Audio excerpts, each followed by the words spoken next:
Rahau, the art of pause or stillness. Welcome to day 3 of Broadsheet of Truth. क्या आप भी अपनी chaotic life से थक चुके हैं?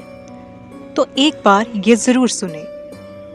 रहाव एक ऐसा वर्ड है जो अक्सर हमने सिख स्क्रिप्चर्स में पढ़ा है। जब हम गुरबानी पढ़ते हैं तो ये शब्द अक्सर रिपीट होता है।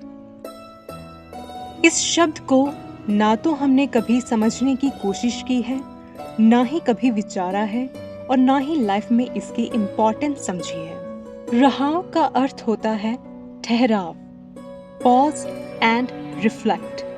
गुरबानी के अनुसार रहाव किसी भी शब्द का एक सेंट्रल आइडिया होता है। जिस तरह से किसी भी गीत में एक स्थाई और कई अंतरे होते हैं, लेकिन पूरे गीत का सार या समरी उस स्थाई में ही होता है, उसी तरह से गुरबानी में जो भी हम शब्द कीर्तन का गायन करते हैं, उसका सारा सार उस रहाव के इर्द गिर्द ही घूमता है। जिन पंक्तियों के आगे रहाव लग जाए, उसका अर्थ होता है कि अब यहाँ पर ठहराव की ज़रूरत है और उन पंक्तियों को समझने की ज़रूरत है। लेकिन ये शब्द गुरबानी तक ही सीमित नहीं है। ये शब्द जितना ज़रूरी गुरबानी में है, उससे कई ज़्यादा ज़रूरत इसकी हमें हमारी लाइफ में है।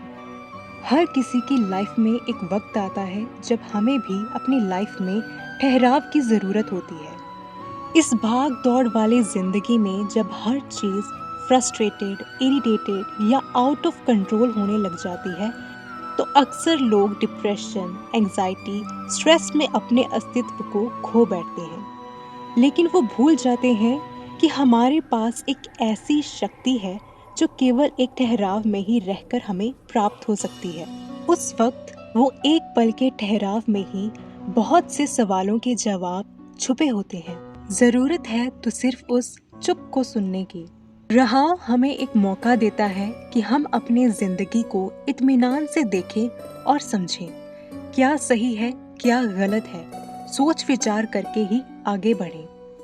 हो सकता है कि आज जो भी आपके साथ बुरा हो रहा हो, वो एक्चुअल में बुरा नहीं है, लेकिन जब तक हम रहाव को अपनी लाइफ में अप्लाई नहीं करते, तब तक वो हमें बुरा ही लगता रहेगा। जिस दिन आपने रहाव को अपनी लाइफ में अप्लाई करना स्टार्ट कर दिया, उस दिन आप ये समझ जाओगे कि जो भी कुछ हुआ, जो हो रहा है या होगा, सब नियति का एक अनोखा खेल है जिसका होना जरूरी था।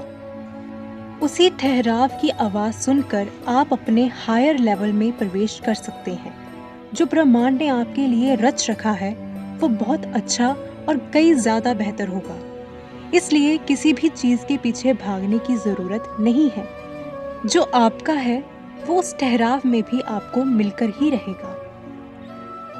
So, be mindful with Rahau and let stillness speak.